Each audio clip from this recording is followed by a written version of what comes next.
People pay good money to see this movie. When they go out to a theater, they want cold sodas, hot popcorn, and no monsters in the projection booth. Everyone pretend podcasting isn't boring.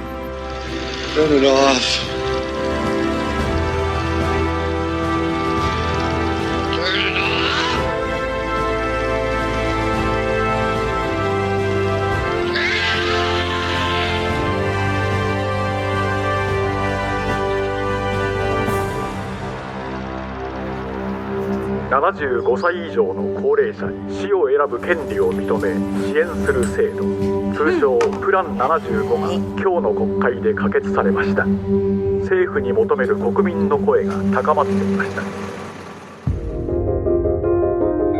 今日の一番手は一さん行く？私は後でいい。たまにはいいんじゃない。そこで皆様ご一緒に仮装埋葬させていただくっていうプランなんです。あ、無料なんだ。はい。今日お申し込みされます？承知しました。ですからその場合だと先ほどお話しした10万円もより自由にお使いいただけますよね。孫たちのこと考えたらさ、そういうことが必要かもしれないじゃない。あんたもう死ぬつもり？ゆくゆくはの話。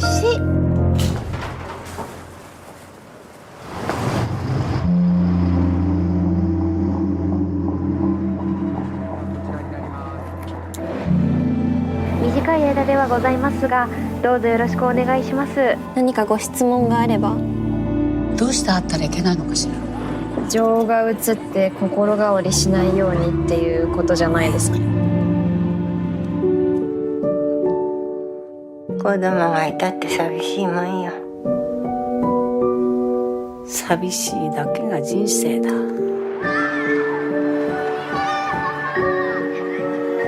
1、2、3。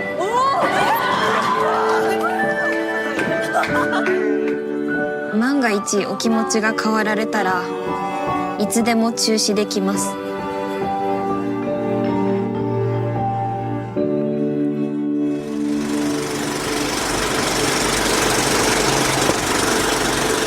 Welcome to the projection booth. I'm your host, Mike White. On this special episode, I'm speaking with Chie Hayakawa, the director of the 2022 film Plan 75. It's a slightly sci-fi look at Japan in 10 years and how they handle the elderly. It's a great film, and Miss Hayakawa was great to talk to. I hope you enjoy the interview. Chie, before we even start to talk about Plan 75, can you tell me how you got into filmmaking? I wanted to become a filmmaker since I was like 13 years old. It was quite early. But after graduating high school, I went to New York, studied photography at SVA, the School of Visual Arts. And after spending 10 years in New York, I came back to Tokyo and worked for the film department of Japanese satellite television. But I was doing administrative job. It's not a creative job at the time. So I decided to go to 1-year program, like film school. My thesis short film titled Niagara was got into Cinefondation of Cannes Film Festival. It's a kind of student section. That kind of opened up the door to film industry. And I got to know more people like producers, and also started to participate in various filmmaking workshops. Then I had a chance to direct one of the segments of 10 Years Japan. It's a collection of 5 short films executive produced by Hirokazu Koreeda. And it was my first time to work with professional staff. And then film got theatrical release in Japan and some other countries. That's how I started my directing career. But I still had working for that TV company at the time. So I quit my daytime job and decided to become a full-time director. Then it was 2018. And I took another 4 years before I could make my first feature-length film, Plan 75. Where did the idea for the short version of Plan 75 come from? Already had that concept before 10 Years Japan. I was thinking to make it in feature film. But at the time, I don't know anyone who can work with me as a producer. I got to know about 10 Years Japan project. It was a closed competition for young film directors. And one of the producers of the film, Commissioner Gray, she asked me if I'm interested in applying it. The film is about Japan in 10 years in future. So I thought Plan 75 is a good fit to that concept. So I decided to make a short version first as a kind of pilot film. How did you go from that shorter version to the longer version? Sounds like you already had the longer version in mind. I initially thought about feature length story with 5 main characters. When I made a short version, I focused on only one character. Then, after making a short version, I went back to develop the story in a full length with these 5 people. But 5 people is still too many, I thought. So I narrowed down to 3 main characters, which is Michi, the old lady, and also Hiromu, the salesperson of the Class 55, and Maria, who's working for the facility from Philippines. In future length format, I could depict more characters from different backgrounds and dig deeper into characters, emotional, and reveal the reality and more detail of the system of Plan 55. In short film, I tend to focus on the impact of the story and the concept of Plan 75, and I chose a dark ending to fuel audience's anxiety and asking, do you really want to lead the society like this? However, while developing the script of future version, the COVID pandemic happened, and I was so devastated. I started thinking that I should present a kind of hope in this film. Nobody wants to watch depressing film because our reality is already depressing. I didn't want to make people uneasy. We've already been depressed in real lives. So I changed some of the characters' settings and also changed the ending. Why 75? Why that particular number? In Japan, the government called people age over 75, I don't know what to say in English, but late-term elderly people. It's a kind of special term they call them. Then when they created that term, I felt so bad. I was not comfortable to use that word later term of the elderly people. It sounds like these people is in the very last stage of their life. So I really don't like that term. And they cross the line by their age. So 75 is a age that our government decided to make the border between early stage of the elderly and other younger people. And over 75 is the later stage. So I thought if they make plan systems like this, they definitely will use 75 as an age. And the term plan sounds like a insurance plan. It gives you the impression that easy to use and convenient is some kind of insurance plan. So very casual sound. So that's why I use that term. The name Plan 75. I was curious because I know retirement age here in the U.S. is 67 now, I think it is. And I know there's the fight in France to try to keep it at 62, or they might be trying to move it to 62, which is bad. So I was just curious because there's not that many years between 67 and 75. So I was curious as far as how the elderly are looked at and treated in Japan. Ageism is existing in society. Also, the media, television and the media fuel the people's anxiety to becoming old.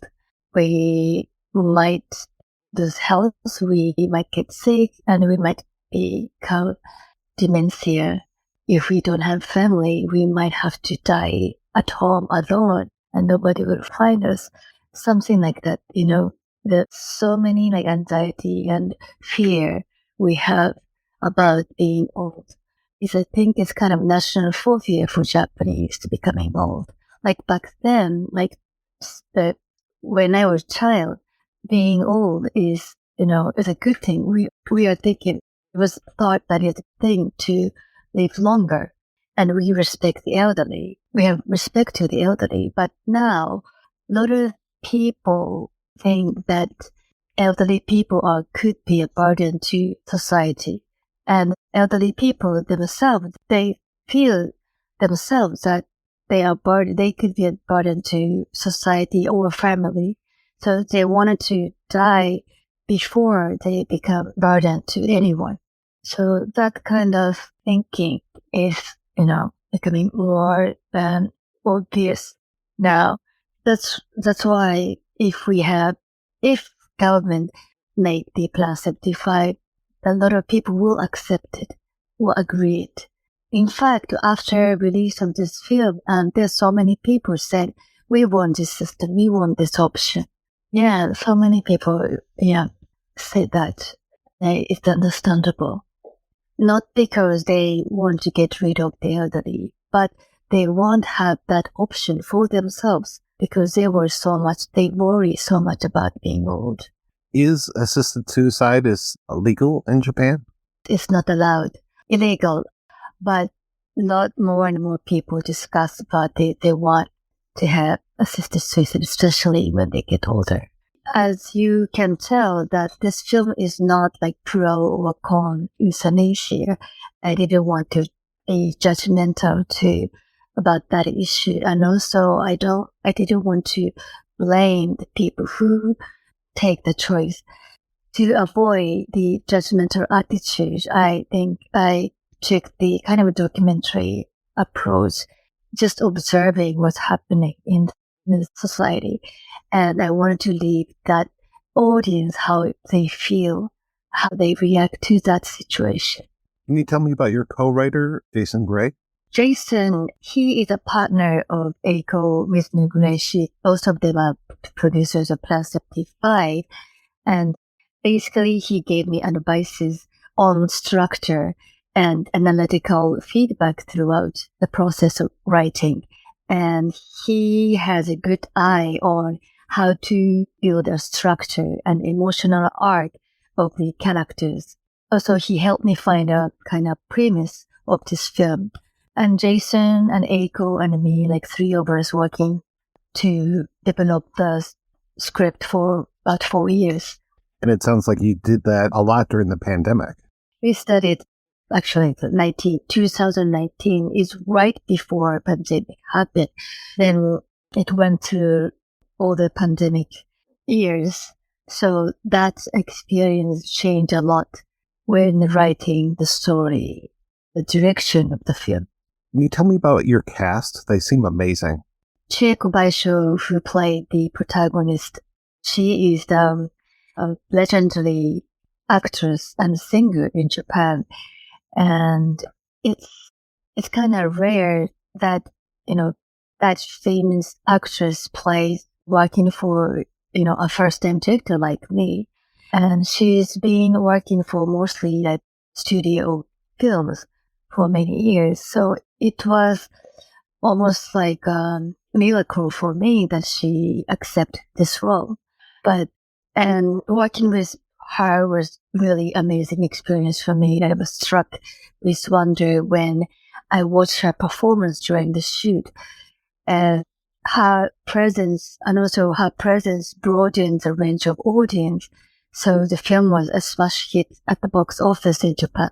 It was a smash hit in Japan, and I know it's won a ton of awards as well. It must have felt great to have your first film reach that acclaim. 1 year ago from now, I was still in the studio finishing the film, and I didn't imagine this would happen at the time. So I was so happy and really appreciate all the people who made this film together with me. This success was brought by collective intelligence of all the cast members and staff members, because filmmaking, I can't do it alone.